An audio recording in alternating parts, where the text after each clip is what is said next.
Narito po ang ibang balitang tinutukan ng 24 Oras Weekend. Sugatan ang driver ng isang kotseng bumangga sa dump truck sa Makati City. Sa inisyal na investigasyon ng pulisya, biglang sumulpot sa linya ng truck ang kotse. Nakatutok si EJ Gomez. Humambalang ang kotseng yan sa Osmeña Highway, Makati City pasado ating gabi kanina. Matapos nitong makabanggaan ang isang 12-wheeler. Nasira ang unahang bahagi ng sasakyan. Nayupi ang gilid na pintuan at nabasag ang bintana. Nagkalat din ang ilang parte ng kotse sa kalsada. Bakas naman ang sira sa unahang bahagi ng truck, gayon din ang ilang gasgas sa gilid nito. Nilagyan ng braces sa leeg ang 34 anyos na driver.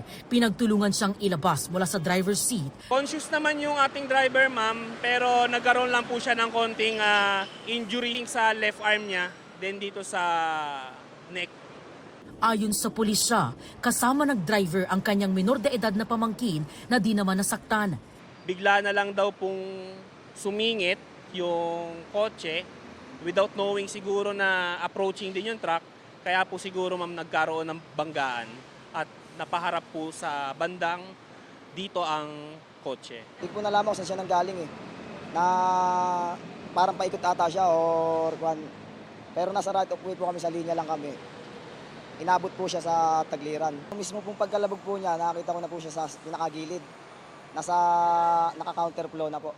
Bagal lang po yung takbo ko. Sinubukan ng GMA News na kunan ng pahayag ang driver ng kotse na isinugod sa ospital pero tumanggi siyang humarap sa media. Pero kwento ng kapatid ng driver, magka-convoy sila ng kotse nang mangyari ang insidente. Hindi na namin sila nakita. So kahit papaano, hinahanap ko na sila kung nasaan kasi nga kami yung susunod sa kanila. Tapos pagdating namin dito, yung traffic na. Pagtingin namin dito, nakita ko na sila. Ayon sa pulisya, sasagutin ng kumpanya ng dump truck ang pagpapagamot sa driver ng kotse. Gayon din ang pagsasaayos ng nasirang sasakyan. EJ Gomez, nakatutok, 24 Oras.